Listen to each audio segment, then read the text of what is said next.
Hello friends, कैसे हो आप सब। स्वागत है आपका हमारे यूट्यूब चैनल फिजिक्स इवोल्यूशन में।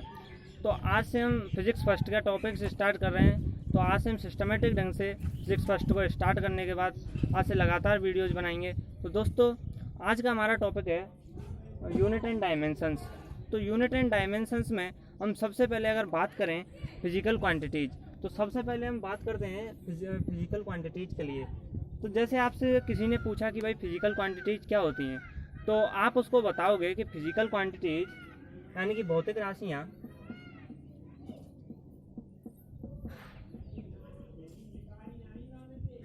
राशियाँ वे होती हैं जिनका मापन संभव है, यानी कि जिनका मेजरमेंट किया जा सके। तो आप फिजिकल क्वांटिटीज आपसे किसी ने पूछा तो आप उसको बताएंगे कि वे राशियाँ जिनका मेजरमेंट संभव है वो फिजिकल क्वांटिटीज कहलाती हैं। अब अगर हम बात करें कि भाई कैसे फिजिकल क्वांटिटीज कैसे, तो सबसे पहले हम इसकी डेफिनेशन देख लेते हैं। वे राशियां जिनका मापन संभव है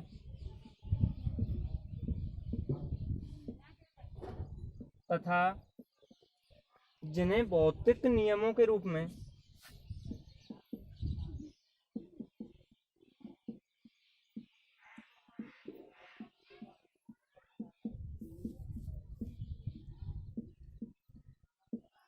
प्रदर्शित किया जा सके।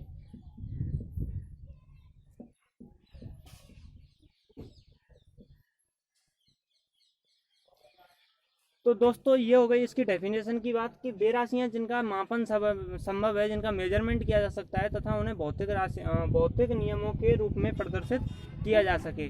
तो ये हो गई भौतिक राशि की डेफिनेशन। एग्जाम्पल्स देखें कि वो कौन सी राशियाँ हैं, जैसे बल, द्रव्यमान, समय, तो ये वो एटसेट्रा, ये वो भौतिक राशियाँ हो गई।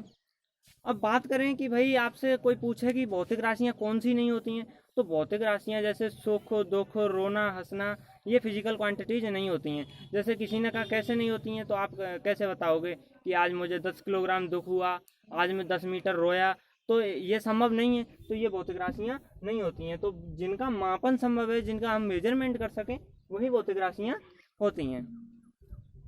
अब किसी भी भौतिक राशि को जो है उसके मात्रक तथा परिमाण के रूप में प्रदर्शित किया जाता है। भौतिक राशि को उसके मात्रक तथा परिमाण के रूप में प्रदर्शित किया जाता है। जैसे कैसे देखें, एग्जाम्पल देखें कि हमने कोई भी लेंथ ली, कितनी लेंथ ली, 10 मीटर। तो आप कैसे लिखोगे कि 1 मीटर लंबाई का 10 गुना।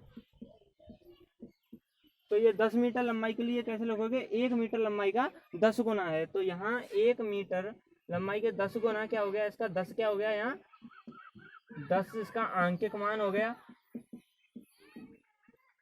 लेंथ के लिए, और यहाँ इसका मीटर मात्रक हो गया।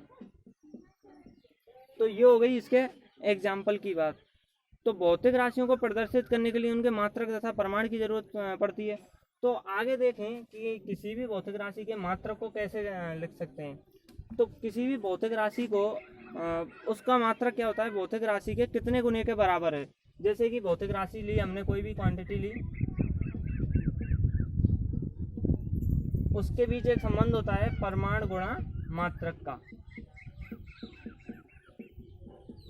यानी कि परिमाण लिया उसका और यूनिट, तो ये भौतिक राशि होती है। ये यहाँ से एक इम्पोर्टेंट रिलेशन है जिसमें हम अगर आगे देखें तो n u equal to constant. अब इसको और आगे सॉल्व करें तो n one u one equal to, आगे देखें तो इसका आगे आता है, सॉरी इसको देखें यहीं, एन समानुपाती 1/u। तो इस रिलेशन से हमें क्या पता चलता है कि मान लो कोई भी भौतिक राशि का मात्रक यानी कि किसी भी भौतिक राशि का मात्रक बड़ा है तो वह राशि छोटी होगी।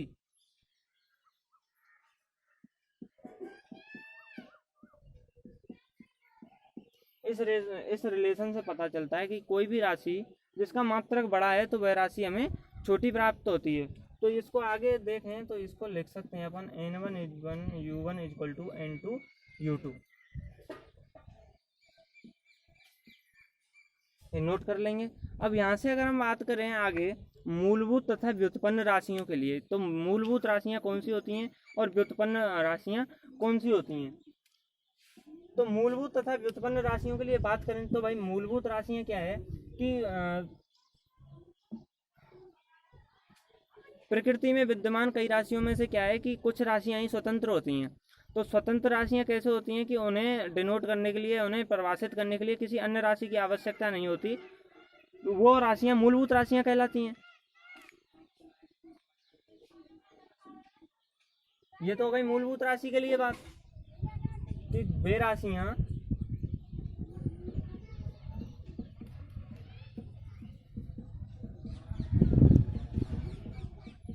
जो स्वतंत्र होती हैं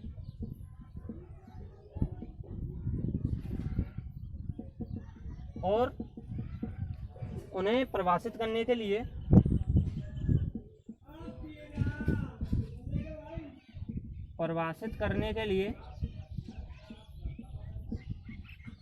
किसी अन्य राशि की आवश्यकता नहीं होती।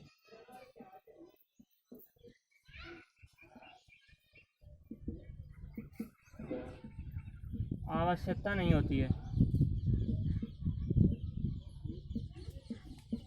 अब वहीं अगर हम बात करें व्युत्पन्न राशि के लिए तो व्युत्पन्न राशि इसके बिल्कुल विपरीत होती है। व्युत्पन्न राशि के लिए देखेंगे, व्युत्पन्न राशियां वे राशियां होती हैं जिन्हें मूलभूत राशियों की सहायता से परिभाषित किया जाता है। तो ये हो गई व्युत्पन्न राशियां, इन्हें मूलभूत राशियों से व्युत्पन्न किया जाता है। अब अगर हम बात करें कि भाई मात्रकों की, तो यहाँ मात्रक भी दो प्रकार के होते हैं, एक मूलभूत मात्रक और एक व्युत्पन्न मात्रक। तो जनरली क्या होता है, किसी भी राशि को मापने के लिए उसके मात्रक की जरूरत होती है, मात्रक की आवश्यकता होती है। तो मात्रक की आवश्यकता होती है, तो यहाँ कुछ हम मात्रक पद्धतियों की बात करेंगे। तो सबसे पहले हम अगर बात करें MKS पद्धति की, तो MKS पद्धति में क्या होता है, जो लेंथ होती है वो मीटर में होती है और जो द्रव्यमान होता है वो किलोग्राम में होता है और समय सेकंड में दिया होता है। ये तो हो गई लेंथ, ये हो गया मास और ये हो गया टाइम। तो ये तीनों मीटर, किलोग्राम और सेकंड में होते हैं। तो अगर हम बात करें तो इस पद्धति का एक और नाम होता है, इसको जॉर्जी पद्धति भी कहते हैं। सॉरी, जॉर्जी नहीं, MKS पद्धति गॉसीय पद्धति कहलाती है। गॉसीय पद्धति भी कहलाती है, यह इसका एक प्रसिद्ध नाम है। अब बात करें हम आगे एक और पद्धति के लिए, तो यहाँ CGS, तो यहाँ क्या होता है, जो लेंथ होती है वो सेंटीमीटर में होती है और द्रव्यमान ग्राम में होता है और टाइम सेकंड में होता है। इस पद्धति को जॉर्जी पद्धति कहते हैं। इसका फेमस नेम क्या है, जॉर्जी पद्धति। अब थर्ड हम बात करें तो यहाँ हम बात करने वाले हैं FPS पद्धति के लिए। तो FPS पद्धति में क्या होता है, जो लेंथ होती है वो फुट में होती है और मास पाउंडल में होता है तथा टाइम सेकंड में ही होता है। इसका FPS पद्धति का एक व्युत्पन्न मात्रक है बल। इसका व्युत्पन्न मात्रक बल होता है,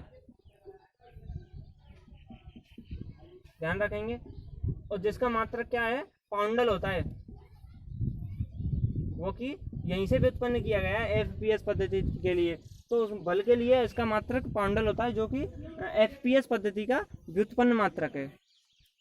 अब हम यहाँ से सबसे इम्पोर्टेंट बात करें SI पद्धति की,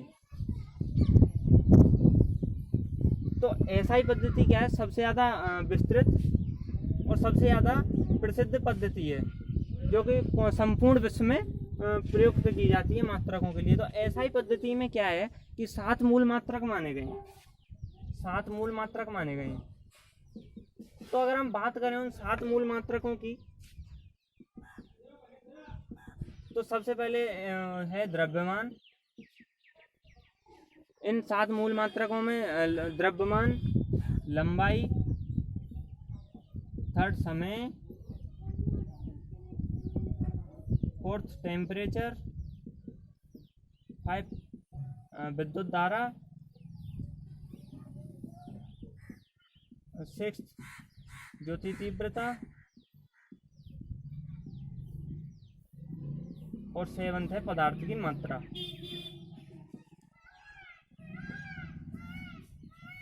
ये वो 7 मात्रक हैं।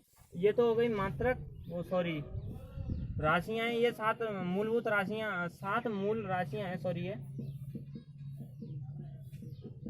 तो ये हो गई राशियां। ये यहाँ इनके मात्रकों की बात करते हैं और इनके प्रतीक। तो अगर हम द्रव्यमान के लिए बात करें तो इसके मात्रक होता है किलोग्राम एसआई पद्धति में, लेंथ का मीटर, समय का सेकंड, ताप का केल्विन, विद्युत धारा का एम्पियर तथा ज्योति तीव्रता का कैंडेला और पदार्थ की मात्रा का मोल लिया गया है। अब इनके प्रतीकों की बात करें तो द्रव्यमान के लिए किलोग्राम ही है, मीटर के लिए मीटर ही है और सेकंड का एस है, केल्विन का यह है और एम्पियर का एएमपी, कैंडेला का सीडी और मोल का मोल। तो ये हो गई प्रकृति एसआई पद्धति में 7 मूल राशियों के लिए उनके मात्रक तथा प्रतीकों की बात। अब इनकी क्या है, 2 पूरक राशियां, इनकी 2 सप्लीमेंट्री राशियां भी होती हैं। इनकी 2 पूरक राशियां भी होती हैं।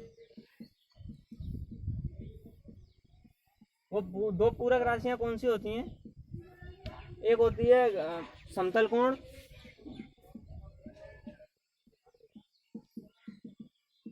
और एक होती है घनकोण। तो समतल कोण के लिए मात्रक होता है रेडियन और घनकोण के लिए होता है स्टेरेडियन। तो इनके बात करें प्रतीकों की, ये इसके मात्रक तथा प्रतीक की बात हो गई। अब अगर हम बात करें आगे, ये तो हो गई मूल मात्रकों की बात, मूल राशियों के लिए मात्रकों की बात एसआई पद्धति में। अब व्युत्पन्न मात्रक क्या होते हैं, अब बात कर लें हम थोड़ी सी व्युत्पन्न मात्रकों के लिए। तो व्युत्पन्न मात्रकों के लिए जैसे मैंने बताया था, वे मात्रक जिन्हें मूल मात्रकों की सहायता से परिभाषित किया जाता है। जैसे हम बात करें घनत्व के लिए, तो घनत्व क्या होता है? द्रव्यमान बट्टे आयतन, मास बट्टे वॉल्यूम। तो इसका खुद का कोई मात्रक नहीं होता है, तो इसकी सहायता से, तो द्रव्यमान का हो गया किलोग्राम और आयतन का हो गया मीटर क्यूब। तो इसका क्या आ गया? किलोग्राम प्रति मीटर क्यूब या किलोग्राम मीटर माइनस क्यू। तो इसके लिए व्युत्पन्न मात्रक घनत्व का व्युत्पन्न मात्रक किलोग्राम मीटर माइनस क्यू, ये हो गया। अब अगर हम बात करें आगे इसके क्षेत्रफल के लिए, तो क्षेत्रफल के लिए भी उसका व्युत्पन्न मात्रक मीटर स्क्वायर लिया जाता है, जो कि मूल राशियों की सहायता से लिए जाते हैं। अब यहाँ पर कुछ व्यवहारिक मात्रक भी होते हैं जो कि हम सबसे ज़्यादा यूज में लेते हैं। तो व्यवहारिक मात्रकों में 3 मात्रक आते हैं। हम बात करें लंबाई, द्रव्यमान, समय। तो लंबाई, द्रव्यमान, समय के लिए क्या है कि नोट कर लेंगे यहाँ से व्यवहारिक मात्रक, यहाँ हेडिंग लगा लेंगे व्यवहारिक मात्रक। तो ये 3 व्यवहारिक मात्रक हैं। तो लंबाई के लिए हम बात करें कि दूरी का सबसे बड़ा मात्रक होता है, सबसे बड़े मात्रक के लिए बात करें इसके लिए, तो इसका सबसे बड़ा मात्रक होता है पार्सेक। और एक पार्सेक कितने के बराबर होता है? एक पार्सेक होता है 3.26 प्रकाश वर्ष के बराबर। और सबसे छोटे के लिए बात करें, और सबसे छोटा इसका मात्रक होता है फर्मी। तो एक फर्मी कितने के बराबर होता है? 10⁻⁻15 मीटर। नोट कर लेंगे ये लंबाई के लिए। अब बात करें हम द्रव्यमान के द्रव्यमान के लिए, अगर हम बात करें अब द्रव्यमान के लिए, तो द्रव्यमान के लिए इसका सबसे बड़ा मात्रक होता है चंद्रशेखर सीमा। चंद्रशेखर सीमा। तो एक CSU यानी कि एक चंद्रशेखर यूनिट इक्वल टू होता है 2.8 इंटू 10⁻10⁻30 किलोग्राम। ये इसके लिए द्रव्यमान के लिए मात्रक के लिए बात हो गई। अब हम बात करें आगे समय के लिए, तो समय का सबसे छोटा मात्रक देखें, सबसे छोटा मात्रक, इसका सबसे छोटा मात्रक होता है सेक। ध्यान रखेंगे, इसका सबसे छोटा मात्रक सेक होता है। एक सेक में 10⁻⁻8 सेकंड होते हैं, 10⁻⁻8 सेकंड्स होते हैं। तो दोस्तों यहाँ पर ये बात व्यवहारिक मात्रकों की हो गई, क्योंकि अब व्यवहारिक मात्रकों से हम आगे बात करेंगे डायमेंशंस के लिए। तो आज की हमारी ये क्लास फर्स्ट थी। तो दोस्तों लाइक करें, सब्सक्राइब करें और हमें कमेंट सेक्शन में जा कर के बताएं कि आपको क्या प्रॉब्लम्स आ रही हैं। अगर आपको कोई भी प्रॉब्लम है तो हमें कमेंट करके ज़रूर बताएं। Thank you for this lecture.